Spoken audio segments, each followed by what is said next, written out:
Hey everybody, my name is Noah Ford and I've been using Blender for about a year now, and the reason I'm making this video is that I've been seeing a lot of content creators making tutorials when they shouldn't be. I just want to, warn people about it, that they should be mindful, that there's so many out there that just don't deserve to teach anybody anything. They learn how to model a cup or a table and they make a tutorial right after. Like literally right after, they'll you basically tab out of that tutorial and make their own just like it. And the problem with that is if you just made one table, you know that after you make 10 or 20, your 20th is going to be way better than your first, and you're going to make it better. It's going to be faster, more clean, just a better workflow. And when you're learning from someone who's just made one table, you're learning a worse workflow. If you're an amateur learning from an amateur, you're going to be worse than an amateur. That's just, science or whatever. Once you find the right teacher, it's not hard to find out who's a good teacher, because, sure, 3D art doesn't have college certificates like everybody else, really.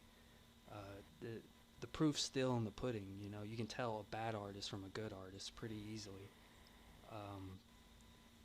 There's competitions everywhere you can sign up for and put your stuff up against others to prove, and then they give you some kind of certificate for that. You could, you know, put that under whatever channel you're making, or, to give your tutorials some kind of merit, because you definitely need some.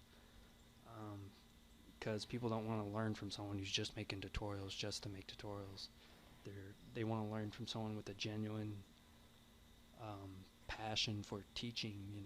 Don't learn Blender to teach Blender. That's stupid. You're wasting your time and anybody's time who actually wants to use Blender to, for 3D art. Yeah. And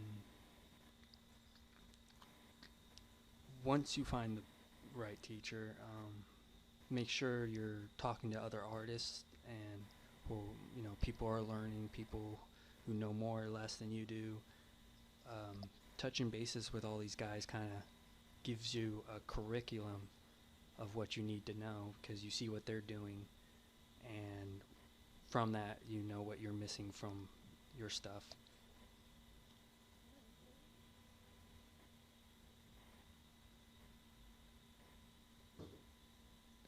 It's perfectly natural to look back on your last project and hate it.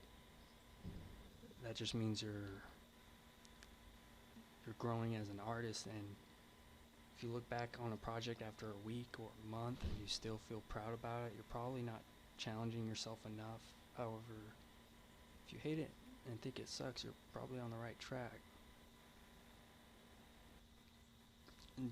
And don't get hung up on all these little things that people often do. If you have to go onto one of these online groups or forums asking vague questions like, how do I sculpt, or how do I make a character, or how do I animate, how do I make a game, you're not learning correctly. The only times you should ever be asking specific questions is in specific situations. Like, so at least bring in a photo of whatever you're working on. If it's some fruit on a table, you can ask when you upload it, like, what do you guys think? Anything missing? Like, you don't have to ask, how do I make blank? It's just waste everybody's time. Like, if you just upload what you're making and say, is there anything missing? Someone will say, like, oh yeah, you don't even have a material you're going to have to go and learn blah blah from. And they're going to tell you anyway. Just upload what you're making and don't ask vague questions. Just show and don't tell when it comes to that. And also, people just end up hating you for that. You're annoying. Like, don't do it. But all in all, the secret formula to learning Blender is the same as learning anything else. Just time and dedication. No one's gonna be following you around, making sure you're working hard. You're doing what you're doing for your own reasons, and you need to be your own self-motivator when it comes to it, because you need motivation for it. It's a lot of hard work, and in the time I've been doing it, I probably could have gone a lot further if I knew all this, like, because I was there asking those vague questions. I was there, watching these tutorials by these amateurs who don't know anything, and it just slows you down. You have to have realistic expectations and expectations of others. When you go into watching a tutorial, make sure it's not just some person who picked up Blender last week. And don't make tutorials yourself unless you've already have so many years, and like I said, you've won competitions, you have a job in the industry, you've made money doing it. Have some merit before acting like you have merit. And what else?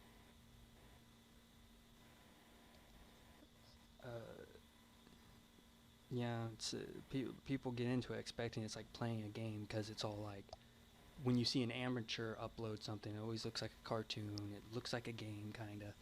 But when you see a professional do it, it ends up looking like a Marvel movie.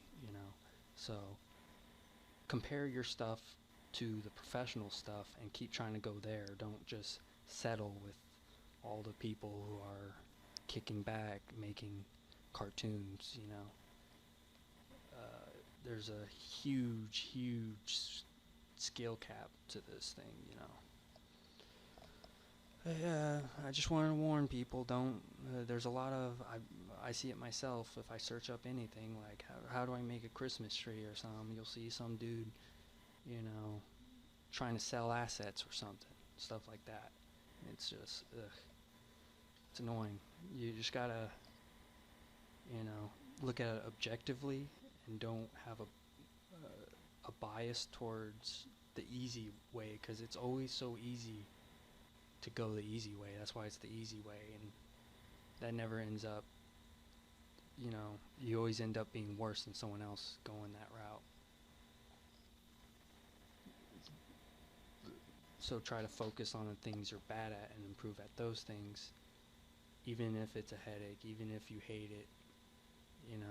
It's just putting yourself through the fire like that in the long run makes all the difference between you and the other guy. Because I started learning at the same time many other people on my friends list and people I'm in contact with, and they're wondering how I got here so fast. Like, what, weren't you learning it the other day? How are you making characters and rigging them and making animations and all these things at the same time? Usually you specialize, but in my case, that's just the way I ended up wanting to go with it, kind of generalist. No one thing looks super good, but at least it's all there. But there's many different ways. Just go with whatever you prefer, and sprinkle on top the stuff you don't, so you're always growing. Like, in every project, don't just redo what you did last project. Always try to add something, like force fields or weight painting, texture painting, something you didn't do last time. Add that into your project. Something complicated, a technique, a VFX technique or something, volumetric lighting. Try something different out. Because there's plenty of techniques that you just drop into a scene and it changes everything. And knowing hundreds of those will just make making a scene in a matter of minutes like no trouble. You can make a cul-de-sac suburb in like a couple hours just by knowing the right add-ons and techniques and modifiers and stuff. So always try to incorporate more and more of that into your workflow as you improve. And yeah, I could go on and on about people in Blender just misleading each other a lot. There's a lot of that. There's a difference between the amateur sect of 3D art and the professional sect of 3D art. Just know that and pick a side, so to speak, and You know, if you're just going to use it as a hobby, sure, it doesn't matter if your workflow is clunky and messy and disorganized. It doesn't matter if you're just it's a hobby.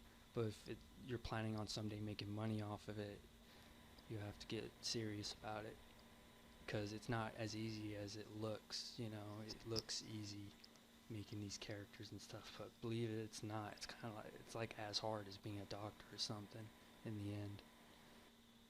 It's an art as much as it is science, and you could try to force someone to learn the art side of it as much as you can, but you can't force anybody to get into that mindset. They just have to arrive naturally at that. You know, you can take a horse to water, but you can't make it drink. And that's kind of like with the modifiers and the tools and the sculpting and the modeling and messing with the lighting. That's kind of the science aspect of it, but knowing how to bring it together to make something that has a message or meaning or just something cool to look at, that part is something that is unique to you and grows on its own. And yeah, just pretty much take your time and don't buy into all these amateur tutorials and like this, for example, and make sure they work in the industry, or they've won at least competitions and stuff with their projects, because it's not hard to win a competition. From what I've seen, it's not hard to win a competition as long as you actually are pretty decent, because there's so many. They're always going on, like a garden competition, who can make the best 3D garden the most convincingly, or the most cool looking garden or car. So yeah, guess that's it. Thanks for watching, I guess. See you guys later. Don't mind this scene, it's just something I was making randomly while I was talking, so something to do. Yeah, don't try to copy any of this. This is an example of what an amateur's workflow looks like, so you guys don't get caught in that. So yeah, later.